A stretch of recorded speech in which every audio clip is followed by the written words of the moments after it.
Raymond Weil a toujours beaucoup à raconter. Raymond Weil est présent sur le marché portugais depuis la fondation de la société, c'est-à-dire depuis environ maintenant 35 ans. C'est une fidélité absolument incroyable. Et cette année, on a vraiment deux axes de développement qui sont l'homme et la femme. Alors ça paraît un peu facile de dire ça, mais c'est vrai que c'est deux tendances qui sont devenues très distinctes. Autrefois, on avait des modèles hommes qui se déclinaient en modèles femmes ou inversement. Aujourd'hui, il y a des modèles qui sont très masculins et des modèles qui sont très féminins. Dans le modèle masculin, on a énormément de développement maintenant dans la Maestro, on a des développements dans la Freelancer, on a des développements dans la Nabucco avec la Cuore Vivo, et puis dans le modèle féminin, on a des développements avec Maestro Dame et on a des développements avec Jasmine.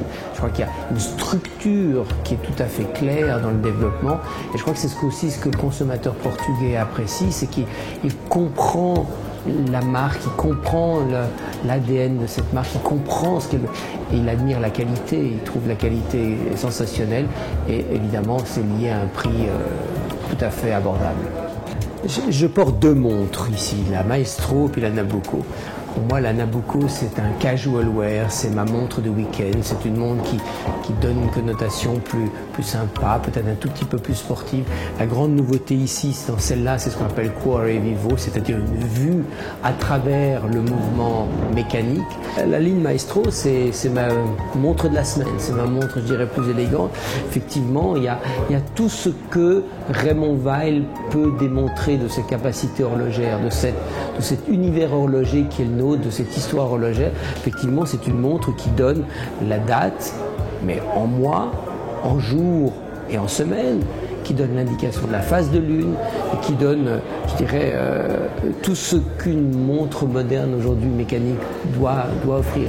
C'est un peu pour moi la quintessence de l'univers horloger de Raymond Weil. Raymond Weil est ancré dans la musique depuis 1984 avec le film Amadeus, une collaboration extraordinaire avec Milos Forman. Au Portugal, on a la chance d'avoir le Fado. On a une magnifique ambassadrice avec laquelle on a une collaboration intense et importante qui symbolise bien, je dirais, cet univers horloger. Raymond Weil écrit sa musique. Année après année, nous écrivons la partition, nous écrivons les notes de la musique de Raymond Weil.